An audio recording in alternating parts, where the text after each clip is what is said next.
throughout the nation and around the globe. From his heart to yours, it's Dearjames Live, bringing you intuitive insight, answers, and advice to your life questions. Hello, beautiful soul family, and welcome to Weekly Wisdom and Insights, your home for spiritually guided transformation and empowerment. I am your host, Dearjames, and together with the unseen, Spirit, Source, and Symphony, we look at the current energies, the intuitive insights from the unseen, and we go as guided. And this is an action-packed moment. From last week with this week, the energies, and you'll see. So we're going to cover 3-4 things pretty in depth and broadly. We're going to look at our main theme, the color purple. We're going to look at this just occurred on Monday, the Mars-Uranus ALGOL conjunction. We're going to look at the upcoming Capricorn full moon. And we're going to look at HEXAGRAM 23, splitting apart, which we've covered. However, there's some major energies going on. And there always has been in Weekly Wisdom and Insights with the unseen guiding us every week. The message keeps getting louder and louder.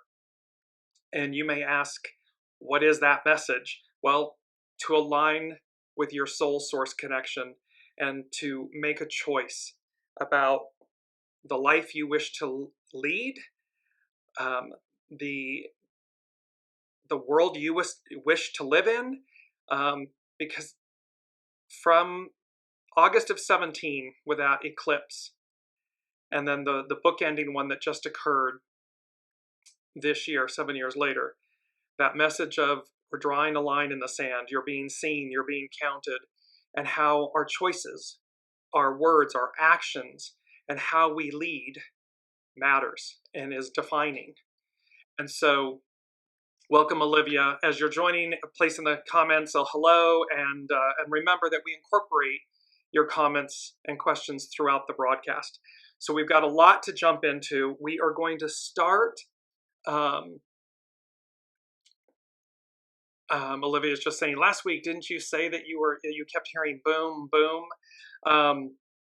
boom, double boom? That's an ongoing theme that has been playing out, that things will come in pairs and so forth. So don't know that I mentioned it last week, but it's definitely been a theme. Let's jump in. We're going to go retro here for a minute, and you're going to see why. I'm going to share my screen, and we're going to talk initially. We're going to look at the current energies, then we're going to back up last week, and this is coming from Pam Youngin's North Point Journal. Welcome, Alicia. And the minute I saw this image on her current, it's this week's North Point Journal, and it's a photo by Jack B on Unsplash. It just screamed the color purple, which was quite interesting because literally it conjured the movie, the 1985 film, The Color Purple. And after last week's show, I sit for a moment to see what's coming up for the next week's show, and the unseen had already said purple. So here this came into alignment, the color purple, beautiful image. So here's Pam, and she says, a dynamic week. We are entering a highly impactful week, a time of major transitions. The third week of July is destined to be historical right from the start, with the explosive Mars-Uranus conjunction perfecting on Monday, July 15th. And that Mars-Uranus conjunction is conjunct ALGOL. I'll get to that in a minute. Not to be outdone, the closing scenes of the week's dramas are under the direction of a transformational Pluto-powered full moon that perfects on Sunday, July 21st. That's upcoming. So in essence, the full moon and Pluto are going to be conjunct next to one another. Surprising or shocking events can occur when there are interactions between forceful Mars, the planet of personal will, and sideways spinning Uranus, the planet known for breaking rules. It also denotes Uranus also represents the higher mind. Since the energies of their alignment have been building over the past week or so, we've already seen its effects in the larger world and in smaller ways, too. Putting together the key words associated with Mars and Uranus, we can expect surprising or impulsive actions, shocking events that require urgent response, explosive episodes, unpredictable or antisocial behaviors, unrealistic risks, radical or aggressive tendencies, strongly independent or rebellious activity, and emotional extremes. And of course, we've already seen on the world stage things that speak to this. There are positive potentials of this Mars-Uranus influence as well. A sudden breakthrough, daring to step out into the unknown, standing strong in one's independence, courageous authenticity, and the willingness to begin anew without a safety net. And since the higher expression of transpersonal Uranus is the universal mind, we may also receive profound insights and innovative ideas that inspire a significant change in our life path as the planet aligns with Mars. So this is both, shadow and light. We're drawing a line in the sand. You're being seen. You're being counted. Choose. And so, and that message from the unseen, and really the imploring us, they are imploring us to choose the purity of the void, the purity of the light, the purity of the path, the way. Not a way, not my way, not the highway, not separation and division and oppression and suppression. Because, again, the color purple, and we're going to see how not just the movie reference, but the actual literal color purple and its meaning as well coming up. So let me just bounce very quickly here to last week's North Point Journal with Pam Youngins. And she covered the ALGOL effect. ALGOL is a fixed star in the head. It's in the constellation Perseus, and it's in the head of Medusa. An especially notable feature of this Mars-Uranus alignment, which occurs at 26 degrees Taurus, is that the two planets are at the same degree as the fixed star ALGOL. In ancient astrology, almost all the stars were assigned unsavory qualities, with ALGOL being associated with misfortune and danger. However, modern astrology is not nearly as black and white in its assessments, preferring to acknowledge positive potentials rather than only focusing on the unfavorable. And there's a moment here where the unseen is speaking to, when we go back to ancient Persia, Babylonia, the ancients of astrology and so forth, they were ruled by the stars. They were guided by them. And so while modern astrology is speaking to more positive aspects, and yes, there are always the positive sides of it, they also speak to the awareness of the dangers.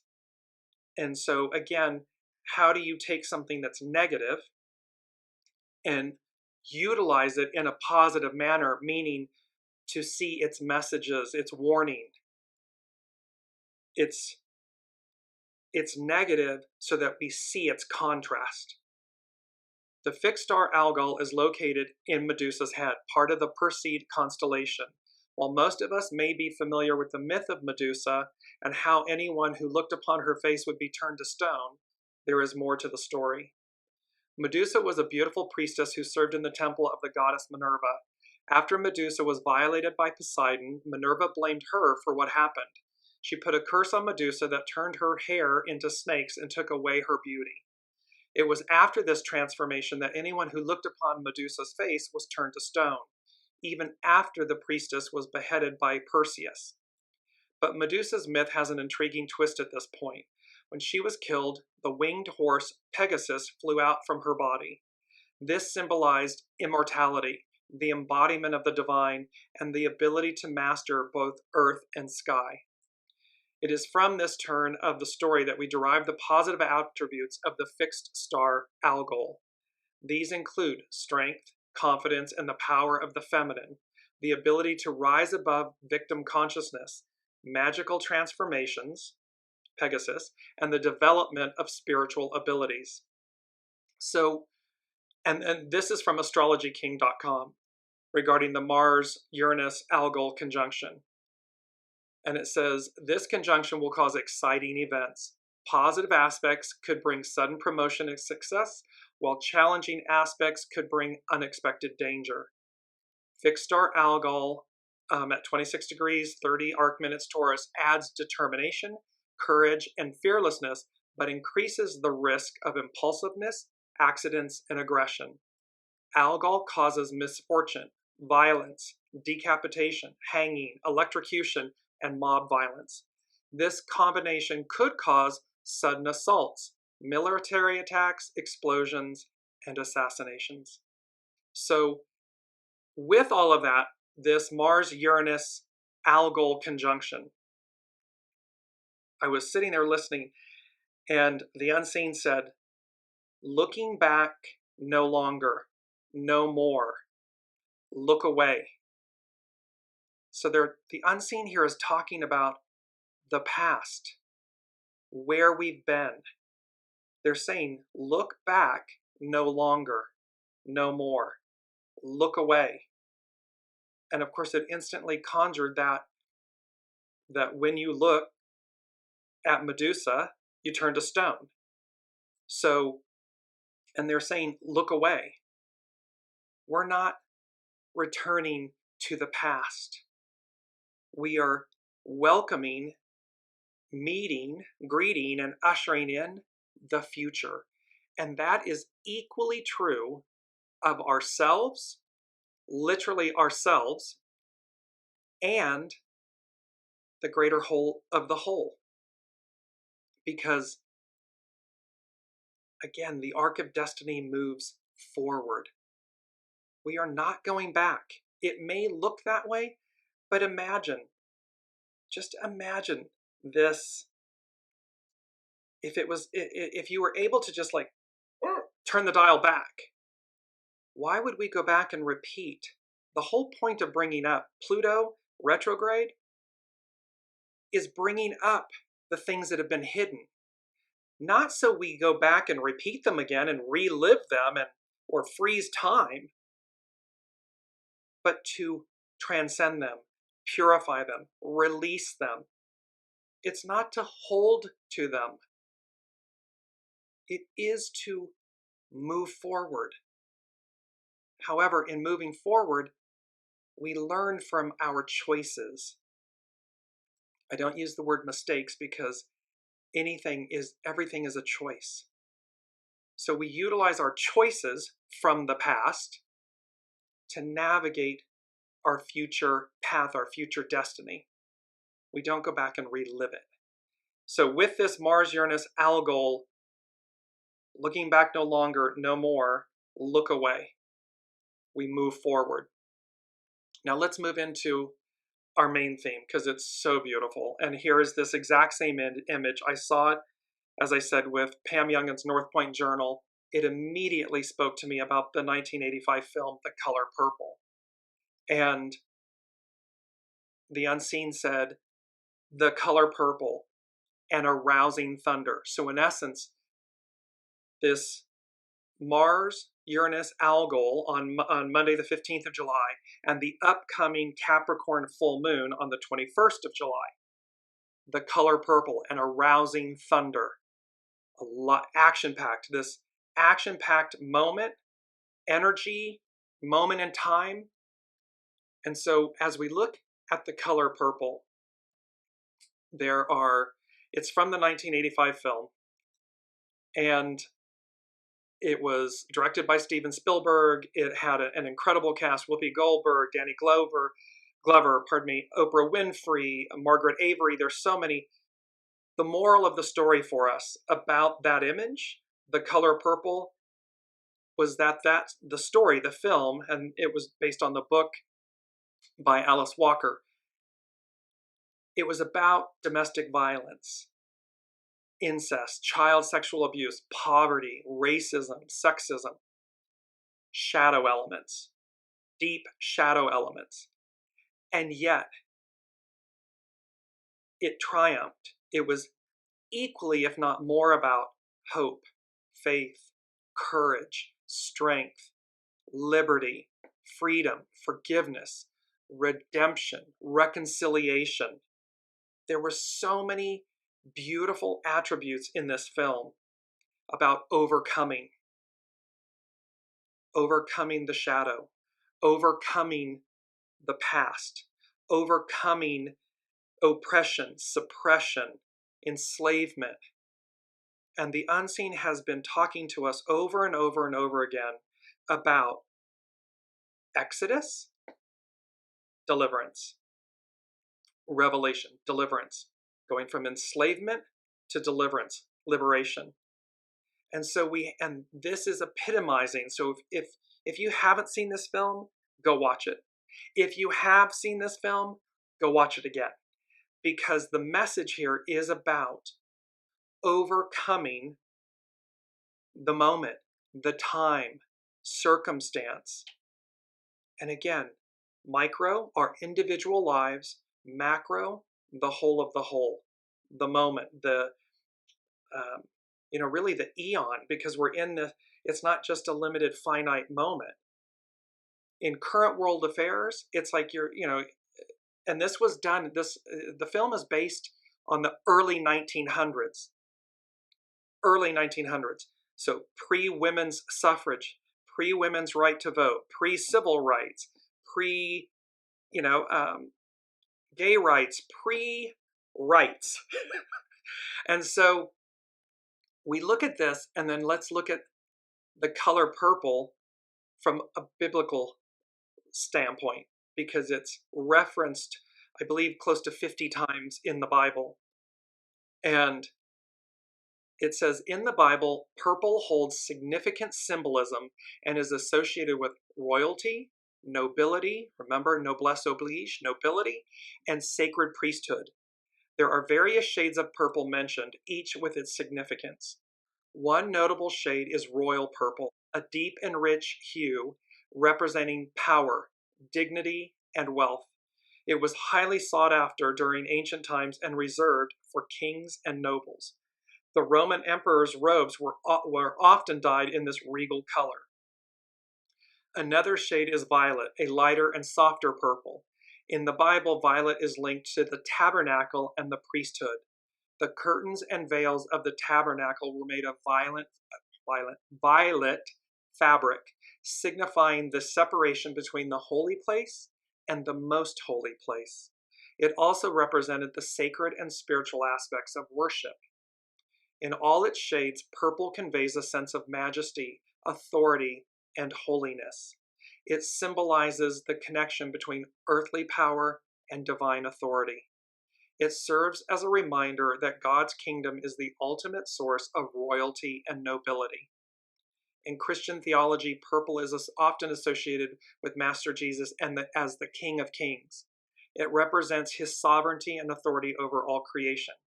The color purple also signifies Lent's penitential season, during which Christians reflect on their sins and prepare to celebrate Christ's resurrection.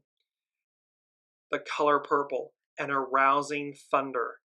Arousing means to evoke, to awaken. And I want to take us right to our key word, because our key word is illumination. And in that, we have this beautiful aspect of, and it ties to the SABIAN symbol for Mercury on this upcoming Capricorn full moon. Illumination, intellectual or spiritual enlightenment, the quality or state of having or giving off light, a statement that makes something clear, the action of illuminating or state of being illuminated. So again, the unseen is speaking to us about illumination. The color purple, an arousing, to evoke or awaken, thunder. And it's hexagram 51 in the I Ching. Thunder, shock and awe associated with the tower and the tarot. And yet it's, here's on 7/15, so it's mirror. 15 means humility. 15, the Mars-Uranus ALGOL conjunction. 51, an arousing thunder. And so we're looking at this, and the unseen is saying to us that they're screaming at us. And it's the second thing that the unseen said that they offered, the intuitive insights. Underlined, all capital letters, a wake-up call. And then they said, dream a little dream of me, which they have brought up before. It's by the mamas and the papas. So this color purple and arousing thunder, a wake-up call. This is a wake-up moment. We saw on the world stage on the weekend an assassination attempt. All of this darkness, all of this division and hate and oppression, this wanting to turn back, not only turn back time, but in essence, cling to it, cling to a time, cling to a time that we have already lived. Why? Because there's fear about losing power and control, about everyone having a seat at the table, about equality and justice and equanimity, about the divine feminine, about leading with our heart, with our soul.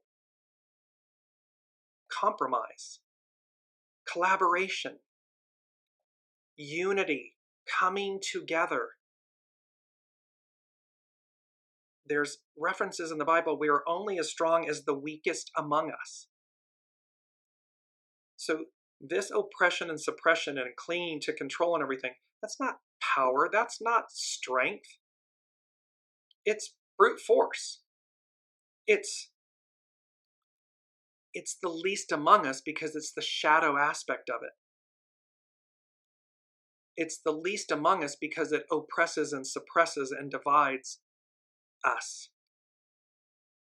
And the unseen is saying to us, the color purple. Remember its association, both from the movie, biblically, the color.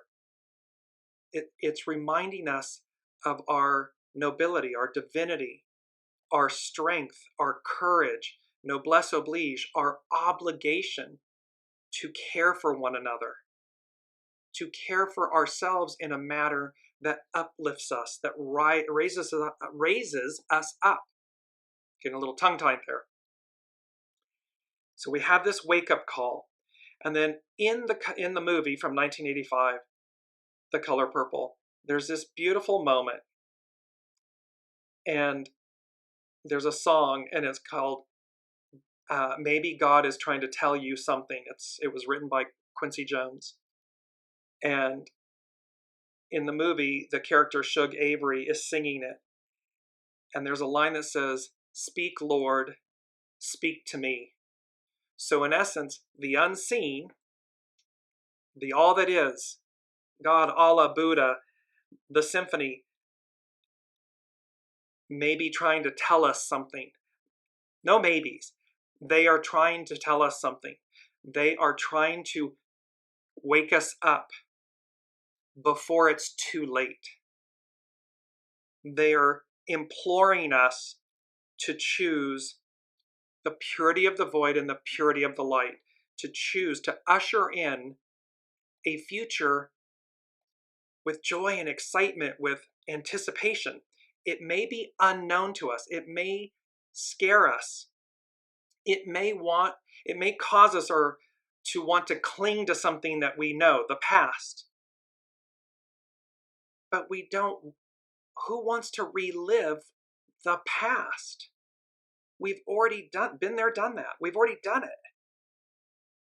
The joy is the excitement and the anticipation of what's to come. Not a repeat of the past or a clinging to the past, but literally the train station. I'm going to bring up the beautiful image, remember, from last week's show. Here's the train. It's on this expansive bridge over an abyss, and people are clinging, hanging outside the train by their fingernails, by their fingertips, hanging on by a thread, and that train is at the end of the line. It's going nowhere fast. Nowhere. Dead end. It's the end of the line. And directly opposite the platform is that beautiful new modern bullet train. And everybody over there on that train is sitting there smiling, and they're content and they're happy. And there's an anticipation and an excitement and a joy because it is going somewhere. It leads to to eternity because it's everything that's before us. That's a massive message from all of this week. So maybe God is trying to tell you something. Speak, Lord, speak to me. The unseen, your soul, listen, whether it's in your individual, again, micro, your individual life, or the macro, the whole of the whole. Listen to your soul.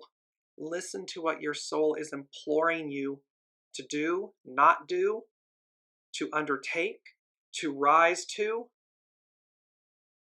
and harness fear. Fear is your friend. It's fear, it's everything's energy.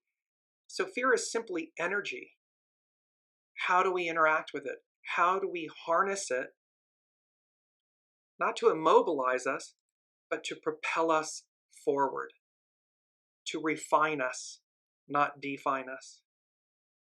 Olivia is saying, for the beauty of redemption and going full circle that she has recently watched. Yes, you cry at the end every single time. I do. And the color purple is what Olivia is speaking to. And it is about redemption and forgiveness and empowerment, overcoming. There's so much in that movie. So let's go to, and just to remember, last week our key word was Renaissance, the French word for rebirth. So this is about a rebirth, a renewal, a launching into the new. It is not about going back or going backwards. It may look that way, but that's not the case. Okay, so here's the main energies. So we are looking at,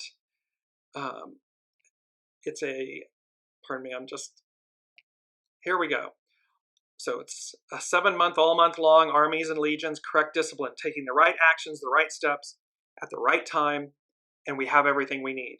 17, following, show by example. It's follow, be led. It's literally following your soul, aligning your ego, mind, personality in service to your soul. 8, uniting, unite, coming together. 23, splitting apart. This splitting apart from the past. Remember, look back no longer, no more. Look away. We split apart from the past. We don't, throw the baby out with the bathwater. It's not about that. It's just about, remember, there's, I believe it's Sodom and Gomorrah, and God had told Lot and his wife Sarah, don't look back. Lot and his daughters didn't. His wife did, and she turned to a pillar of salt.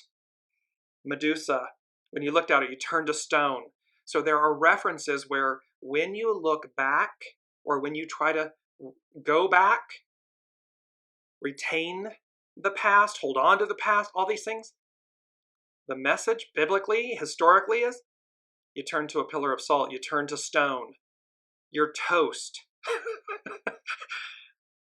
However, when you don't look back and you move forward, you have the faith to move forward, the whole world opens before you. So hexagram 23, the splitting apart. And then it all boils down, the 2 and the 3 becomes a 5, nourished while waiting, patience, because we are, remember, Pluto retrograde, and all of this occurring, all of this happening, because we're going back to shake the tree one last time. They were talking about Proud Mary with Tina Turner. You want us to do this nice and easy. So we'll start off nice and easy. We're going to finish nice and rough. Well, this shaking of the tree. There was even a reference at a current convention that if they were to lose, they would lose their minds. Well, the whole message, and this isn't political, this is just reference. What that is speaking to is the past. This clinging and cleaving to the past. So it would make sense that one might lose their mind when they're hanging on by a thread because they're trying to maintain control and power and so forth for a time and an era that we've already lived. And yet there's joy before all of us. There's opportunity and joy. You just have to choose it by opening, allowing, and choosing the present future. Build upon the past, but walk into the present future. So let's look at hexagram 23 because it's a beautiful reference here. And this is from Carrie Hone at cafeausoul.com. So it's hexagram 23 is split apart. It's action, regenerate. So we have this renewal, regeneration. It's hidden influence. It's the divine feminine, receptive, yield. Yield to the divine feminine, to your intuitive nature and knowing, to your soul source connection. Its underlining cause, determination, breakthrough. A determination to break through, liberation, release, freedom. We have exodus, we have deliverance.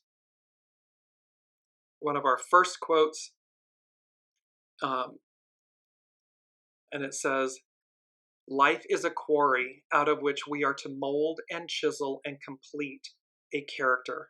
This is by Goff.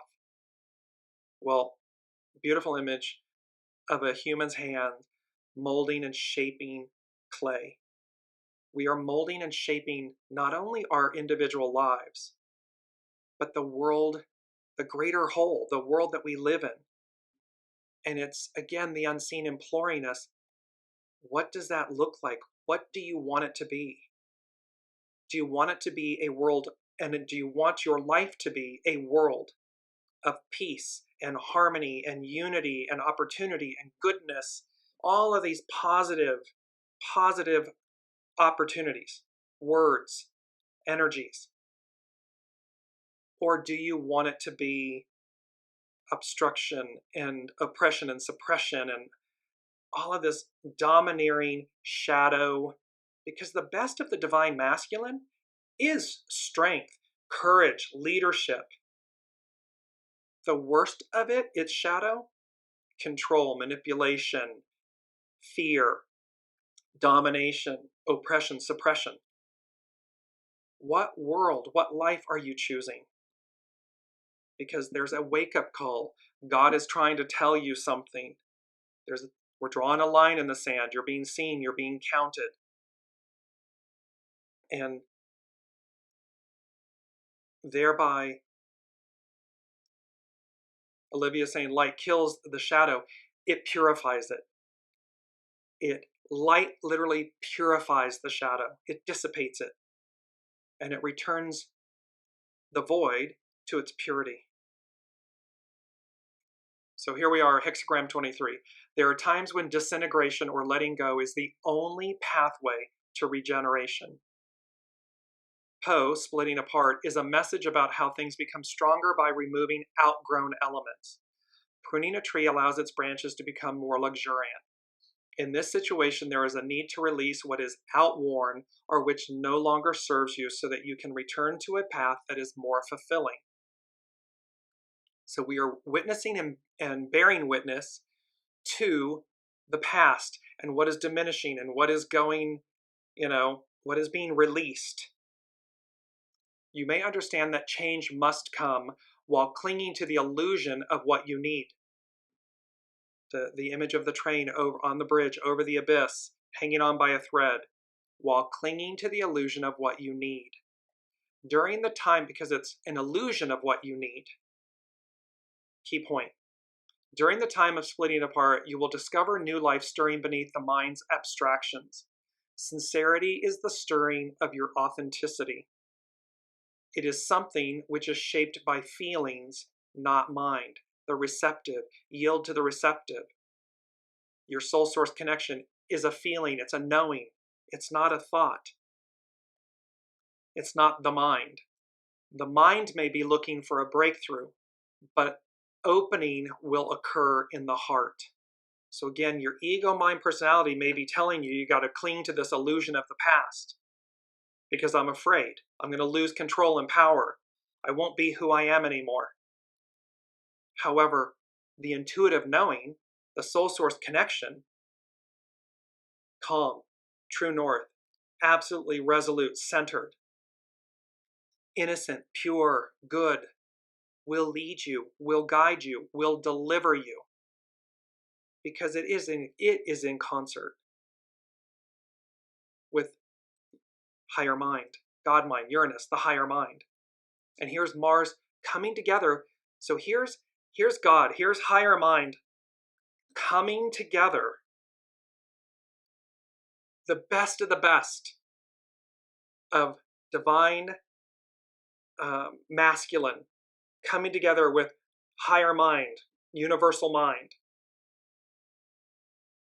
with ALGOL, the highest aspects, to say, look back no longer, look no more, look away, move forward. It's heart-centered. It's the higher mind. They're screaming at us to do so. Splitting apart reveals how sensitivity funds the urge for transformation. It is not an intellectual endeavor, ego, mind, personality. Splitting apart is your willingness to remain compassionate in all you do.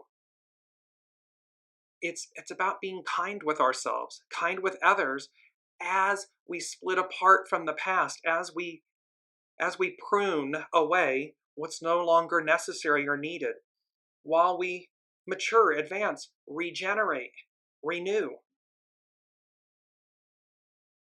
Following the energy of life becomes a profound exercise in learning to overturn your mindset. Splitting apart is how the protective covering of the past is removed so you may grow to meet the future. This is our second quote. The same hand that is forced open to give will now be open to receive. The same hand that is forced open to give will now be open to receive. It's speaking to the fact that, a clenched fist, it's not open to receive anything. It's the stance for fighting, for defending oneself, for aggression. But the open hand is the symbol to receive. It's safe, it's secure, it's welcoming. And that open hand means that we will receive the greatness and the goodness before us. Whatever it is, let it go so that your inner garden may be cultivated. Allow the way to guide you toward the appropriate path. Remember, your soul source connection, the all that is, knows the way. The truth, the way, highest and best, true north, can never be anything but that. It will never lead you astray. So let's look at the astrological influences. And this was so beautiful. And we've been covering this. And what I heard with them is make a wish. And so with the Mars-Uranus ALGOL conjunct and Mars entering Gemini, and then it's a second Capricorn full moon. The first full moon occurred in the early degrees, very early degrees of Capricorn on June 21st. This next full moon in Capricorn, and that's fairly rare that you have two full moons in the same month, in the same sign, Capricorn. So it was this make a wish, and so there's all this auspiciousness, this opportunity for growth and renewal and so forth. And then make a wish is literally, it's a foundation, it's a nonprofit that speaks to children that have illnesses or life-threatening illnesses, where unity, community, and unity, individuals come together to make their wish come true, for them to experience something before they might transition. And so here we are at this cusp of a massive transition. And the unseen is saying to us, make a wish. And so the wish can be for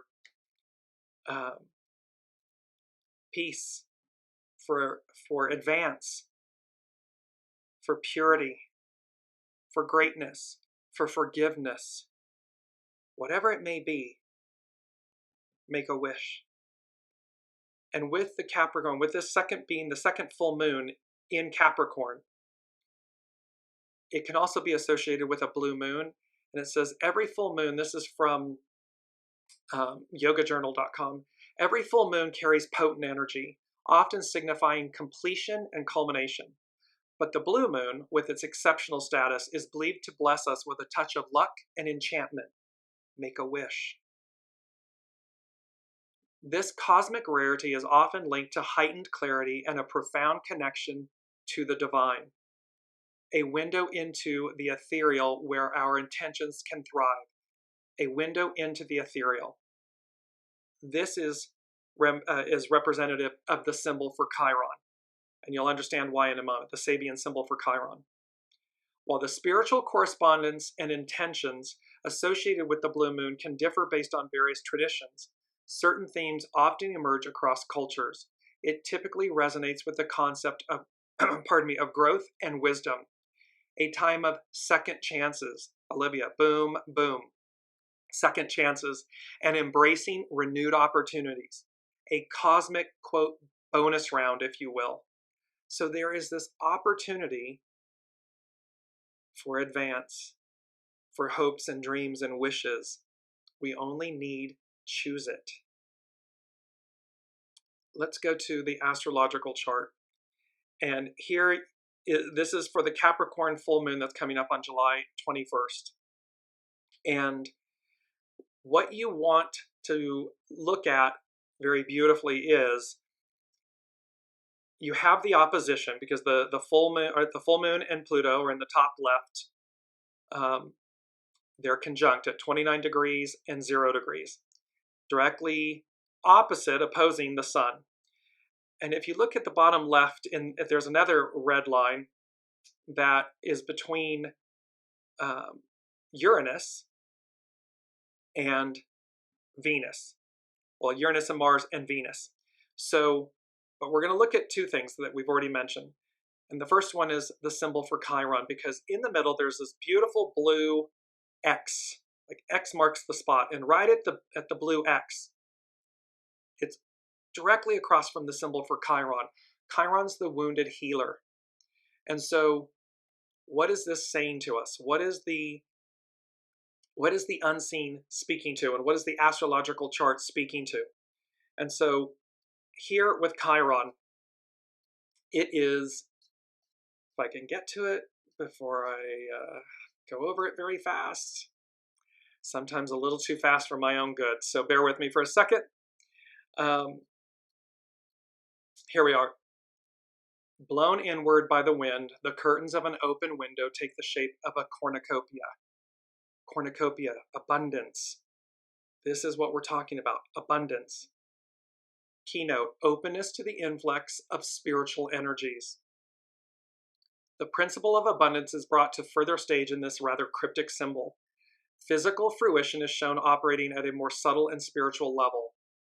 The wind, the pneuma, the spirit, blows through the open mind window and brings into the house of personality a promise of more than material potency. The Piscean patriarchal era is material, physical, material. And so we judge things externally by what we have, who we are, masks, labels, identities, all this stuff. But this is the higher mind, the pneuma, the spirit, coming through the personality, through the ego mind personality, with a promise of something more than material potency. Wind blows from a region of high pressure to one of low pressure.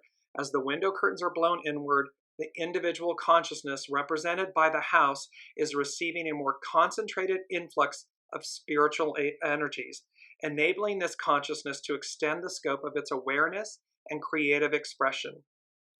Its wounded healer, Chiron. So the higher mind, Mars and Uranus coming together, the divine masculine, higher mind coming together to blow through, to illuminate spirit, source, the unseen, because it's going to extend our consciousness and our scope of awareness and our creative expression. We're going to see things from the inside out. Who are we? Remember Billie Eilish and What Was I Made For? It's this awareness that says, I'm not these things. I'm not the house or the that I live in, or the car that I drive, or the label, the position that I hold. That's all old news. That's ego, mind, personality, patriarchal, Piscean material. Well, who am I when all of that is stripped away? When all of that is gone, who am I? Who remains? What remains?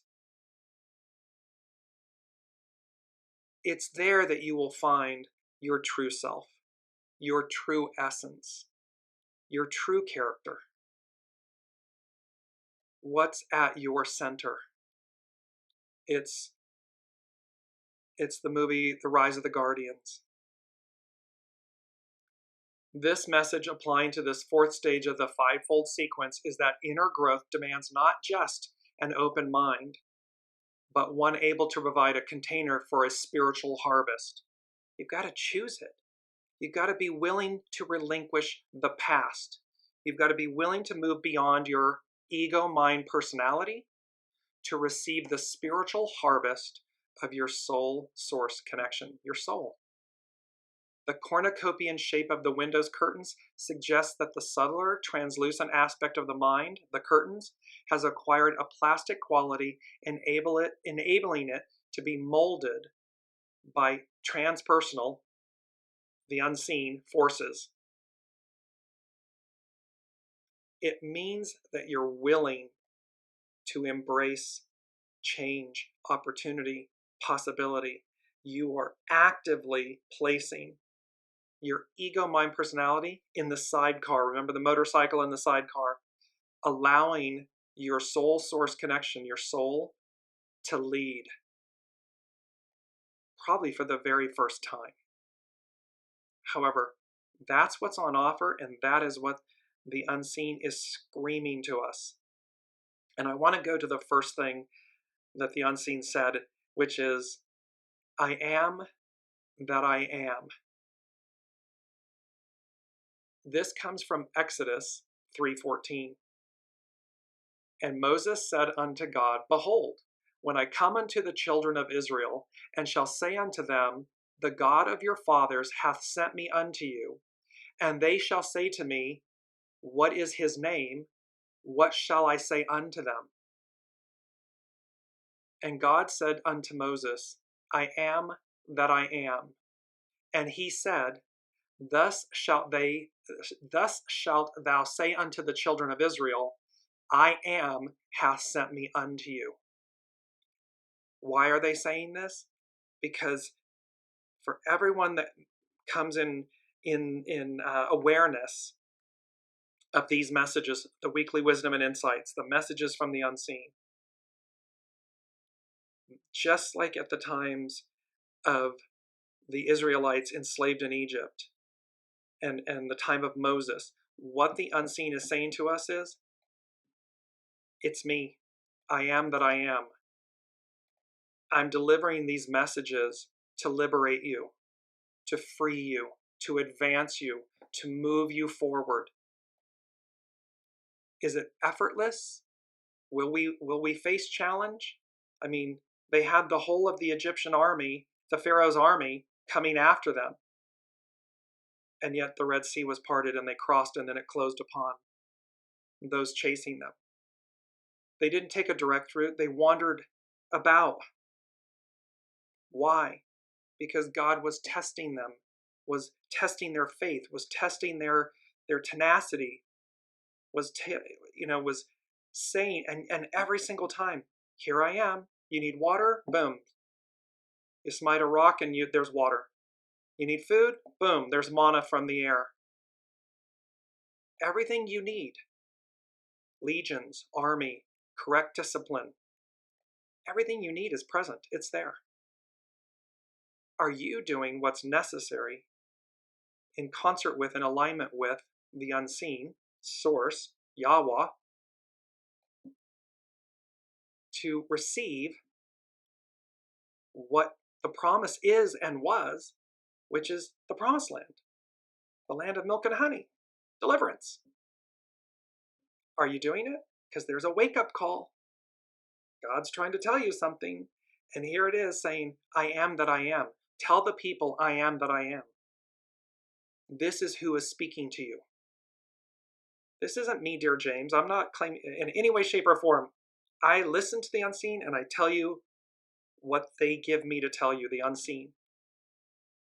And they're making a reference to the fact that this moment is like that moment. This present day moment is like Exodus. There's an opportunity for liberation and advance and regeneration and renewal and so forth. Wake up. Wake up. Choose the liberation, the freedom, the cornucopia, the abundance. Because when you don't, we know what happened in the past. They wandered for 40 generations, for 40 years, 40 generations in the desert, because they lacked faith. They didn't honor what was before them. Pharaoh didn't part the sea. God did in the story in Exodus. Pharaoh didn't smite the rock and get water. God did. Pharaoh didn't deliver manna. God did. So the moral here, the story is that it is not our world leaders, these people running for office and, heads of state and heads of corporations and so forth, doing these things, a la Pharaoh. It's the unseen doing them. Original intelligence, not artificial intelligence. And it's the recognition of that alignment, of that truth, that sets you free, that delivers you. Number 3 from the unseen, I love this. I heard the word timber, and then it's the song from Keisha. It's going down. I'm yelling timber. This is the unseen speaking. This is I am that I am speaking. It's going down. I'm yelling timber. You better move. You better dance. And so, in essence, I'm not going to use stuff's happening. It's going down. I'm yelling timber. You better move. You better dance. Hexagram 51, an arousing thunder. If you're in the mine and things start shaking, you run. You run to safety. You advance. You move. You don't look back, lest you turn to a pillar of salt or a stone. So, let's see. We have one other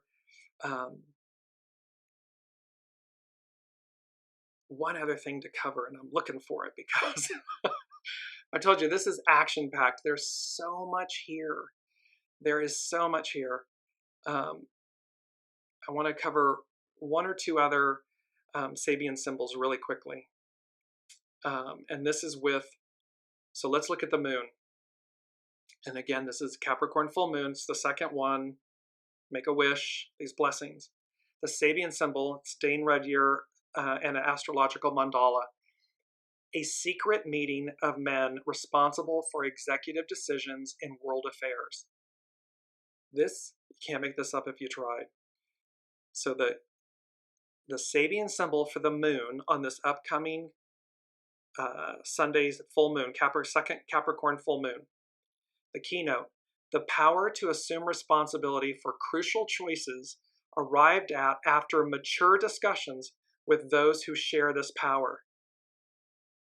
It's responsibility, it's maturity, it's higher mind, it's the sharing of power, it's the respect and the responsibility, the accountability. This secretive meeting. And it says, we are all aware now of the work of secret committees in the White House and at all levels of the government. The student of esoteric philosophy believes in the existence of what has been called an inner government, which has the power to guide and direct the evolution of our planet and of mankind. Some people speak of occult wisdom hierarchy or of the White Lodge, meaning the White Brotherhood. It's an unseen, the elders of the unseen. Here again, what is at stake is a seeing through the facts of telluric processes and human history, assuming that these facts are at least in part the outcome of the decisions of a supreme council of quasi-divine beings. Obviously, the symbol can also refer to what occurs at the more ordinary level of business and politics. At any level, it refers to the highest form of social interaction. This is the last symbol belonging to the zodiacal sign Capricorn. We see in it the culmination of social responsibility and a reference to executive power. There's a lot within the United States, this conflict over executive power or granting executive power to the president where you become a king or something of this nature. Well, what this Sabian symbol, and it's the moon, it's the divine feminine, the unseen, how the unseen is guiding and directing the way. When we see in it the culmination of social responsibility. With great power comes great responsibility. The Aquarian age, we the people. This has been the ideal, but we have failed the ideal in this current incarnation of this moment. It has been used and abused and run roughshod over, and we have distanced ourselves so far from the social responsibility that we are obligated with. If you're a leader of a business, a corporation, an institution, a government, you have and you shall be obligated. Noblesse oblige, you have an obligation to the social responsibility of your charges, your people, your citizens, your employees. The moon, this is the symbol for the moon, representing the divine feminine, revealing what might be hidden or what is hidden. And what this is revealing is, again, higher mind. We may associate this with Yahweh, with obviously the biblical references to the Exodus and Revelation deliverance, the promised land. However, the point is the same. There is a higher hand, source, power, guiding the way, and that knows that those in power are obligated, must adhere to social responsibility, doing right by others, demonstrating care for the least among us. And when we do, we flourish across the globe, around the globe, in unity, in collaboration, in compromise. We flourish, we advance. So we have that with these, and this one, because you can't make it up either. Last but not least, the sun, the Sabian symbol for where the sun is in the astrological chart. And I'm just bringing the chart up really quickly so you can see. A daughter of the American Revolution. Its keynote, the prestige and conservatism of a long-maintained heritage. Here we have a symbol of the proud preservation of sociocultural values in a tradition. See, we're trying to cling to, so we have the daughters of the Revolution, American Revolution, and this preservation of conservatism and maintained heritage, cultural values. After several generations, the ancestor who was perhaps a violent revolutionist or rebel rouser, or even a fugitive from justice, acquires a halo of respectability. The tradition that once was born of revolution now extols law and order, attempting to suppress any new forms of the same revolutionary spirit. This is the last symbol of the section of the cycle, referring mainly to the consolidation and concretization of life urges within a stable form of organization. In many instances, the scenes presented picture social activities or events, yet at this stage it is the individual person and the problems attendant upon their development that are primarily considered. There's a major convention going on right now, major votes going on around the world. This 8th scene with a keynote of consolidation began with the study of a traditional symbol for personality integration, the mandala. It ends with an example of what occurs when the individual chooses a path which totally embodies and glorifies tradition. A path which ends in a glorification of the past. The train comes into the station and it ends.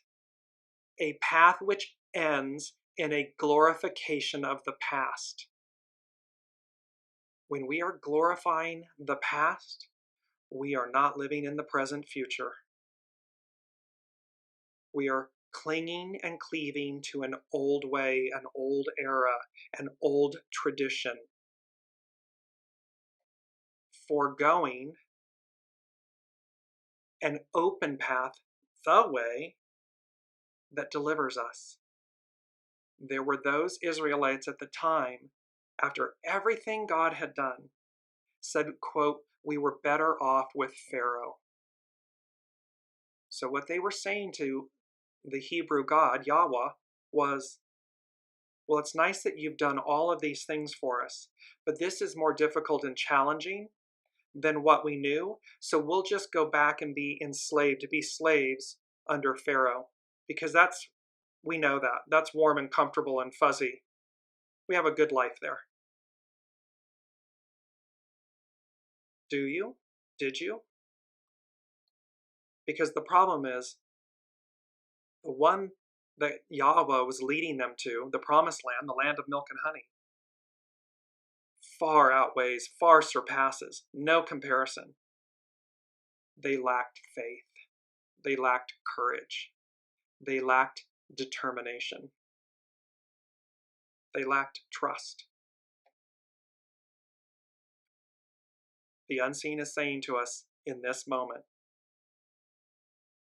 I am that I am. There's a wake-up call. Dream a little dream of me. I have something better and greater for you. You simply must have the courage and take the leap of faith to move forward, move with me in unity, because I'm yelling timber. It's going down. I'm yelling timber. You better move. You better dance. Because one train is leaving the station and the other glorifies the past, which is a path that ends. Until next week, be well, be kind. Don't forget to like, share, subscribe, all of those great things on the Dearjames, different social medias and so forth. I love you all. I am so grateful to be with you, and I look forward to seeing where this journey takes us. You've been listening to Dearjames Live.